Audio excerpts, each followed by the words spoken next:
On April 4th, we are asking for our community to support what we believe to be critical needs for the Somerset School District. So we believe these projects continue to be needs and not wants. It's all about replacing elements in our elementary school in terms of maintenance, repairing our track and stadium so those spaces are usable and safe, as well as replacing our current multi-purpose room with an auditorium. So we have worked very diligently and strategically to ensure that we are bringing a tax impact plan to our community that we believe is extremely low and will be highly supported by our community members. The total dollar amount for this referendum question will be $22.9 million. This is significantly lower than the total dollar amount that we brought to the voters in November. It's really important that we have people show up on April 4th to vote. These are critical needs for our district, and we're asking our community to invest in our students and our families. Somerset Elementary truly is a community school. It's our community school, and it is heavily used, which is a fantastic thing. Large projects were done for the high school and the middle school that has improved our operational efficiencies. We're now looking to do that at the elementary. Playgrounds are used 365 days a year. Quite frankly, it's worn out. It's over 20 years old, and I'm concerned about some of the safety things that are happening. It makes sense now to replace that instead of putting that money into repairs. A lot of the mechanical systems have reached their end of lifespan. These systems are over 20 years old. Back then, there were different standards. Today's standards have improved indoor air quality, energy efficiencies. On the electrical side, we've got a need for additional capacity, and also safety standards have improved. The space you learn in is very, very important, and we have experienced tiles popping, ceiling tiles falling down, floor tiles popping up, or carpet squares pulling up. So there are peer review studies that show that indoor air quality greatly affect student performance, staff attendance, and staff performance. So it's important to maintain indoor air quality. Finishes are very old. We have very active, youthful kids. Just through normal wear and tear, it's now time to replace some of those finishes. Over time, you do need to reinvest into those facilities to make sure that they're at an adequate level for performance and safety, and just be able to take the wear and tear that we experience in Northwest Wisconsin. Yeah, we have a lot of issues with our surface on the track. It's a danger to our athletes when they go out and perform. It's a high concern to be using our track for practices. It's not safe for our kids, so then they end up having to practice in places like hallways on concrete. We aren't able to use it in the summer, especially with our workout, which is all kids 9-12, even our middle school kids and their programs there too, to utilize that surface safely for running, agility drills, all those things they do to get better at movement. Yeah, the track has, whenever it rains or gets bubbles in the track, and then you sprain an ankle running on random bubbles. A lot of time when we're just doing our warm-up laps or doing just like running in general, we have to kind of avoid the puddles that we get from like the snow and the rain, and then that's just a lot harder because you're running into people. Well, I'm a long triple jumper, so I don't get to ever jump in the practice or jump on the same pit that I'm practicing on every day. Same with meets. So it's really hard having to adapt to not being able to practice at your own school. We either have to go inside on the football field, other areas. It's just hard to adjust to not being able to have a reliable area to be able to practice and improve ourselves. Well, definitely, I would say in practices, it just makes it really hard to have a quality practice, and along with that, it leads to lots of injuries that personally I've suffered from in my past 2 years of track. It can just really make the season a lot harder just to go through. Rainy days, it's like really tough to use because it's super slippery, and then even on the dry days, it's really tough to grip with the shoes we have. I mean, we avoid many areas in the track so we don't have athlete injuries, which limits our space we can actually use. And as you use it, the surface literally crumbles underneath us. It's been over a decade since we've been able to hold a home track meet. It's a real disservice to our athletes who have never got to experience it. Our track athletes currently are on the road for every single contest. We don't host any meets here, regular season, conference. It's been hard. Never been able to have a track meet, and might never get a home track meet being a junior. It's a little disappointing to see other people be able to have track meets there are facilities in our area that are much, much better, and kids see that as I've never been able to experience a track meet since we haven't had one in 12 years. Always wanted to have one. I've heard stories about them, but unfortunately we have never been able to have one or experience it. Quite simply, it's not fair to our kids that they don't have a home track meet. They're the only school in the conference that doesn't have a home track, let alone the area, from what I understand.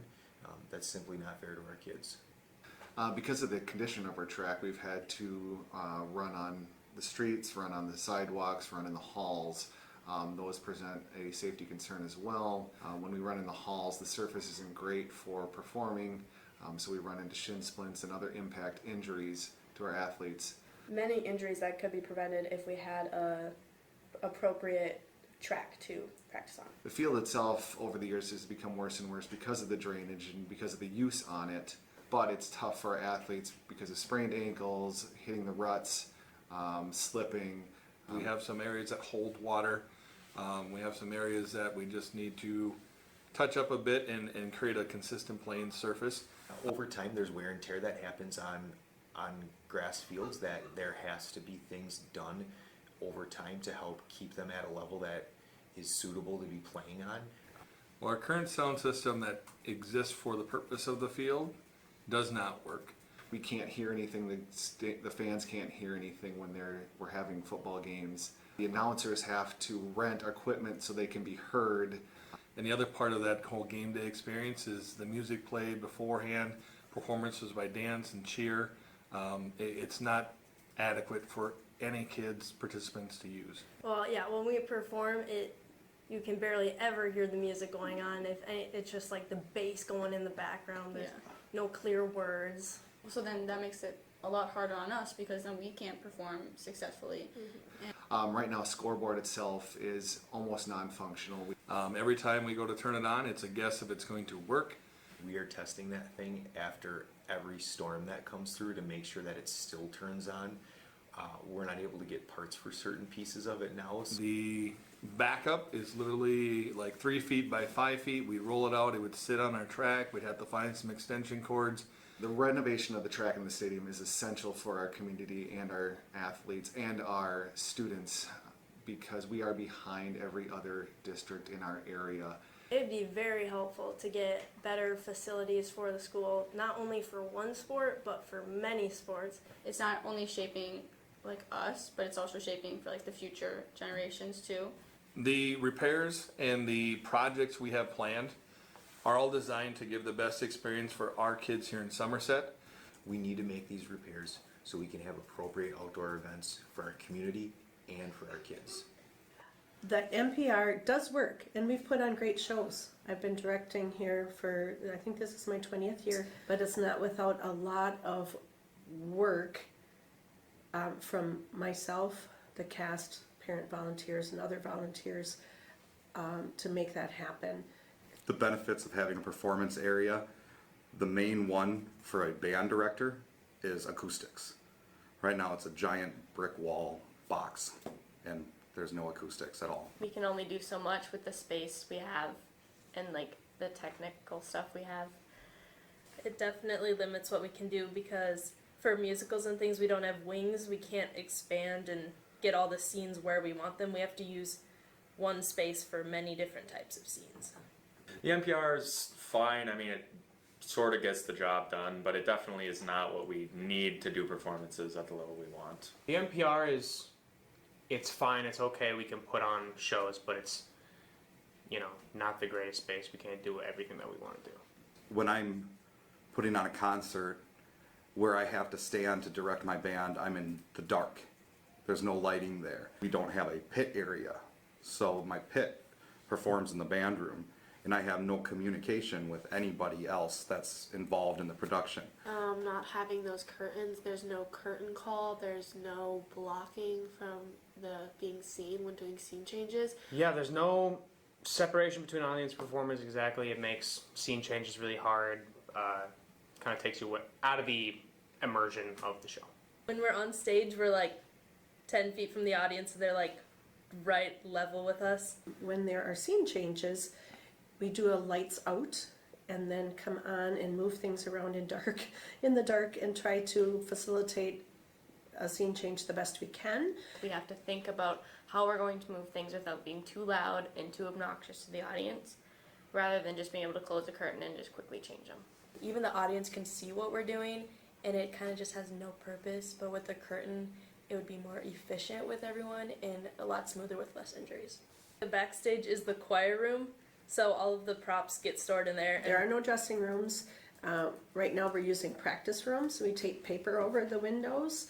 And there's one for the guys and one for the girls. The guys is like 4 by 6 feet. It is tiny. There's costumes, makeup, everything each performer needs back there, and it's so cluttered and unorganized. Getting ready before shows is extremely difficult. It's chaotic, and there's people getting ready just randomly on random chairs with random mirrors everywhere. When you actually build the sets, we have nowhere to take them or put them during a performance. Building set has to happen a lot of the times on the weekends just to avoid being in there with other students. It is very difficult because the NPR is used for so many different things. Right now our costumes are in totes and boxes stacked up as tall as myself. The storing is just a small little closet, and we have to take it all out each year and then squeeze it back in there. And building set is just in the middle of like the school day, just where everyone can see and hear. Kids are eating their lunch, and we have people cutting through 2x4s constantly in the NPR setting a stage up right now. As it being a lunchroom, we can't really keep the props out on stage. We have to move them out so other people don't mess with them. This is a space that is used by many, many different people. The cheerleaders, the dance team, drama, and above all, it's a lunchroom. So when we use it as a performance space, it's a lot of altering things, moving things around, setting tables up, taking them down, pulling the chairs out.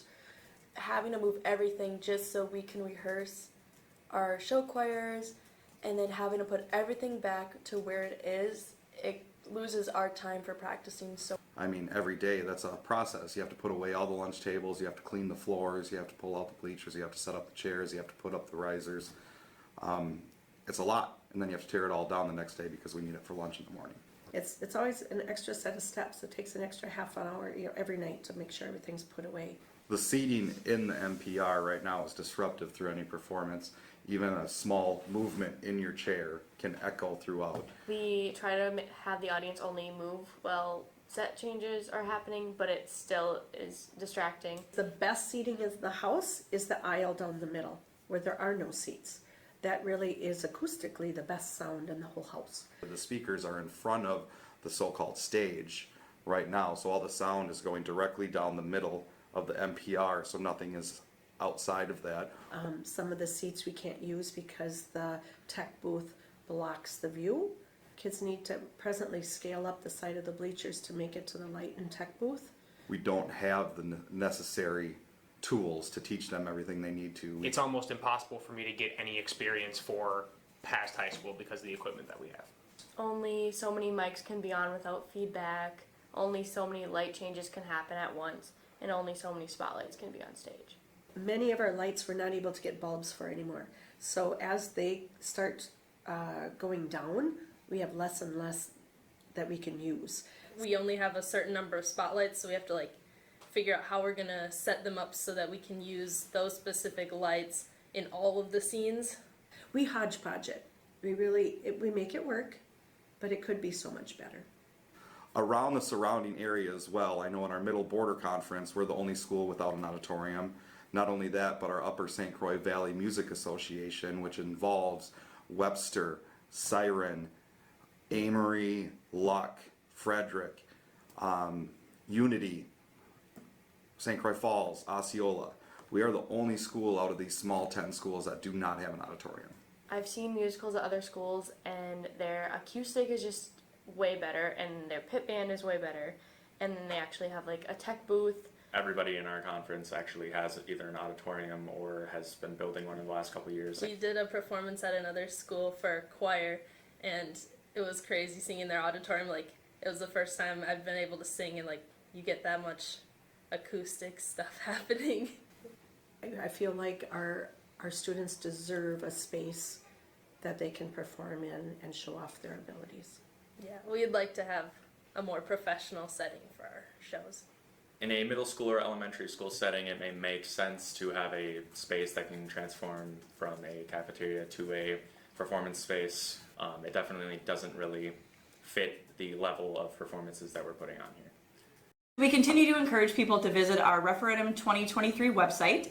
It has all kinds of information that people would need in terms of FAQ, lots of information regarding tax impact, including a tax impact calculator, so you can see exactly how the taxes will impact you individually. It's really important that we have people show up on April 4th to vote. These are critical needs for our district, and we're asking our community to invest in our students and our families.